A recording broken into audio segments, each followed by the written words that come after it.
today the Giants, again, another game of poor offense. The pitching was doing well until Bob Melvin screwed it over, bringing in Ryan Walker when we had Eric Mills fine.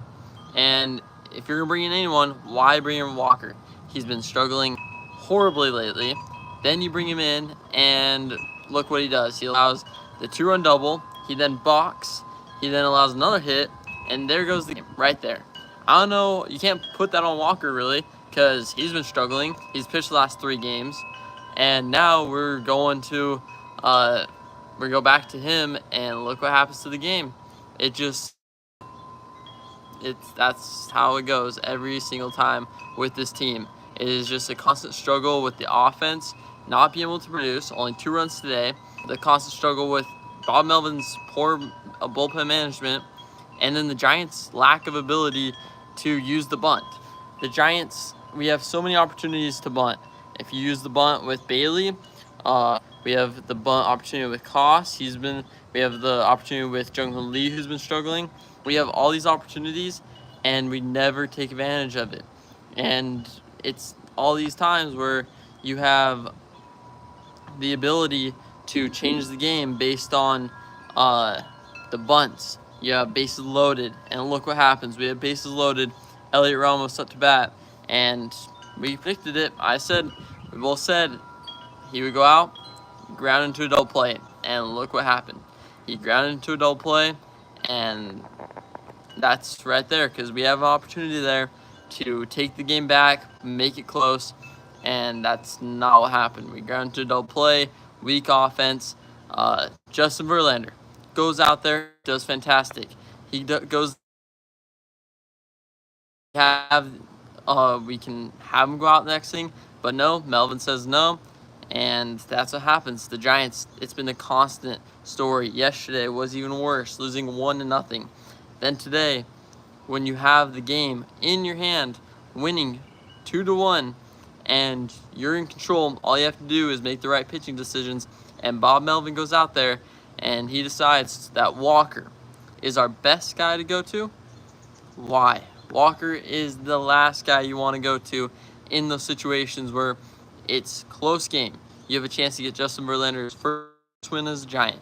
You have a chance to flip the switch, get the momentum going as you're going to come to Phoenix and play the Diamondbacks. You have all these opportunities, and Bob Melvin blows it with going and putting in Walker in this situation. I do not understand what the idea is, because he usually says, oh, we don't want to wear down the pen. Use Walker 3 games in a row. That's wearing down the pen. Again, you put Walker in a situation where you need someone dominant. Where's Randy Rodriguez? Any other guy besides Luke in there, and you have all these opportunities, and yet this is how the game goes, because you decided to put in Walker, and that throws the game right there, then and there, and that's where the Giants lose. Also, the main thing is the offense, though. We do have a couple. We got gifted a run, basically. 3 walks in an inning, drop ball. The Giants were able to score. We took advantage of it. That's good to see. But so many times where we had opportunities, and the Giants were not able to take advantage of it. You have bases loaded. That's the time you take advantage of it. You have times where you have 2 guys on, second and third, prime time. You have less than 2 outs, bunt. Especially with guys like Jung-Hoon Lee fast, Brett Wisely's fast and struggling, Patrick Bailey, who he's now doing well. He got a hit today, but before then he's been struggling. That's the time you use the bunt. We have not utilized the bunt. We barely ever utilize the stolen base, which we did today, so that was a good thing. But usually we don't utilize that, and it's never situational baseball. It's, hey, go up there and try to hit a home run. Hey, go up there, swing out of your shoes. Not, hey, it's less than 2 outs, guys on second and third, go to right field. Have that instant approach, and it's never situational baseball. It's always, hey, go up there and hit the ball. That's not how baseball works. You got to be situational with everything.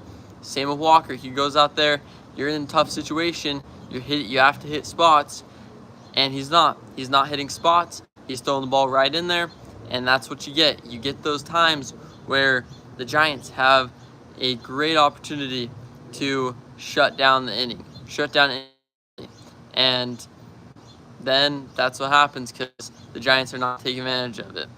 Uh, these these times where we go out there and have Melvin just screw up the pitching, the bullpen management, have the same issue over and over again. This is a rare occurrence. The Giants got swept by the Marlins and then lost the series to the White Sox, two of the worst teams in MLB, and the Giants get swept and lost series. How does that happen? Poor bullpen management, weak offense, no approach, and there you go. That's the formula. Let's look at the comments. Walk up grand slam. Yo, I caught you live finally. Go on this channel. Your champ for giving us the daily breakdowns. Thank you so much. Sorry I haven't done a lot of recaps lately. It's been busy and there hasn't been much to talk about that I haven't already talked about because it's been the same game over and over again. It's like Groundhog Day with baseball because the Giants go out there and every game it's poor bullpen management, poor offense. Right now, I don't know what to say. Christian Koss has started to look good, but really, like, even Rafael Devers, who should be our top guy, he's not looking great in, like, today's game. He had a couple walks. He's seeing the ball well. But overall, though, it's just been iffy. Why do we play so bad against the worst teams, too? Exactly. This was the stretch where the Giants had an amazing opportunity to take advantage, get something rolling, get ahead in innings. We went from being tied for first with the Dodgers to being a little bit behind, and now this past week against the Marlins and the White Sox, we fall way down, and now we're behind the Padres. And these next 4 games against the Diamondbacks, if we don't flip a switch quick, we're going to be behind them, and the only team we're going to be ahead of is the Rockies, which is the worst team baseball. That's desperate at that point. So Melvin needs to make a switch in the head. Buster needs to make a switch in how we're managing this team because he set it up great.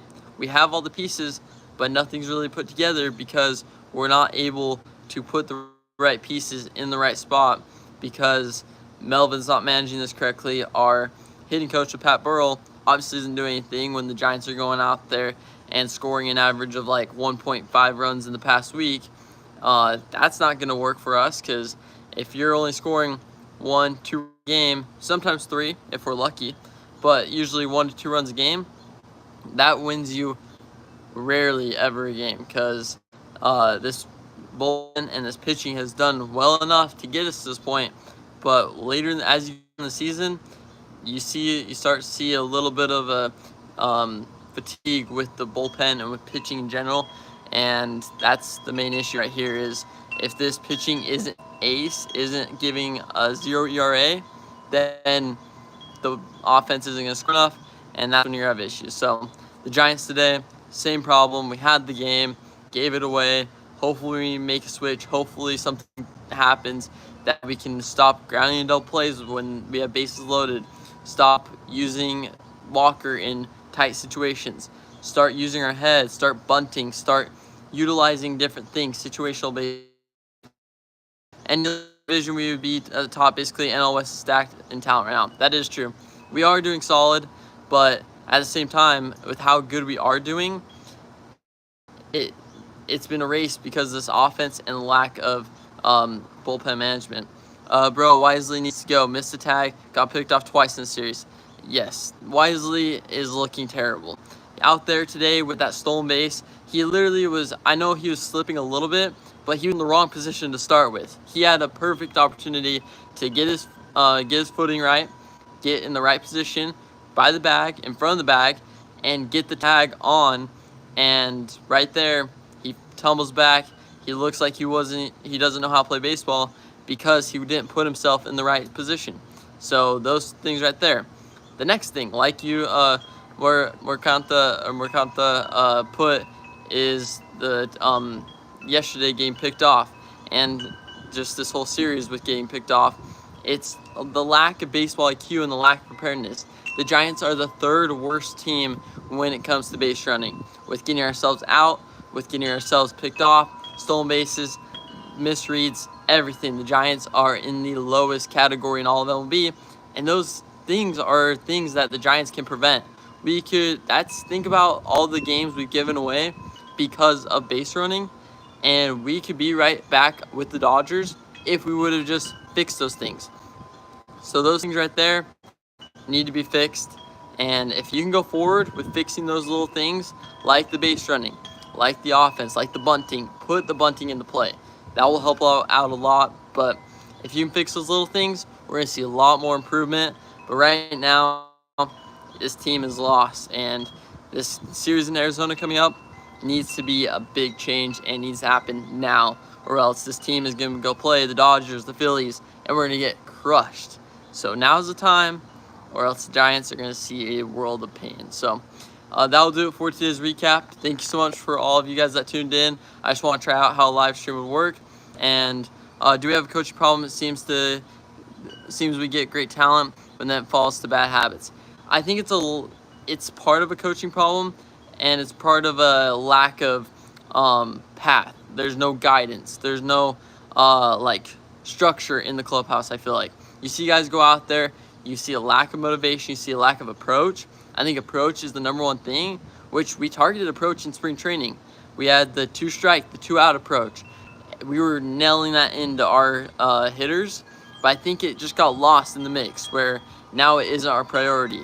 So I think that the coaching staff as a whole really has to hone in on the approach being a priority, because I feel like that's the biggest issue with the coaching problem is the lack of every single day you're talking to your players about approach and about how you're going to go up to get the best advantage you can. I haven't seen that. The offense hasn't proved that, nor has the pitching really. There's a lack of approach with the Giants structure. So I think that needs to be nailed into them, as well as motivation, because you look at the team. There seems to be no motivation whatsoever, even though you have Rafael Devers, you have Willie Adames, you have Matt Chapman, you have Logan Webb, Robbie Ray.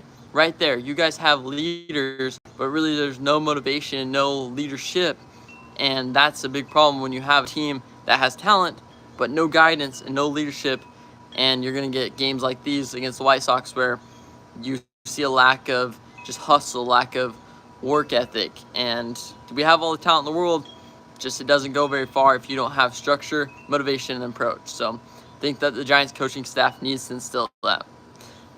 If they do, I think we'll see a lot more success. And we have the second half of the season. It's not over, but right now it needs to be fixed sooner rather than later. So that will do it for today's recap. Thank you so much for watching, and I'll see you guys next time. I'll be at this series against the Diamondbacks, so I'll see you then for a recap at the game.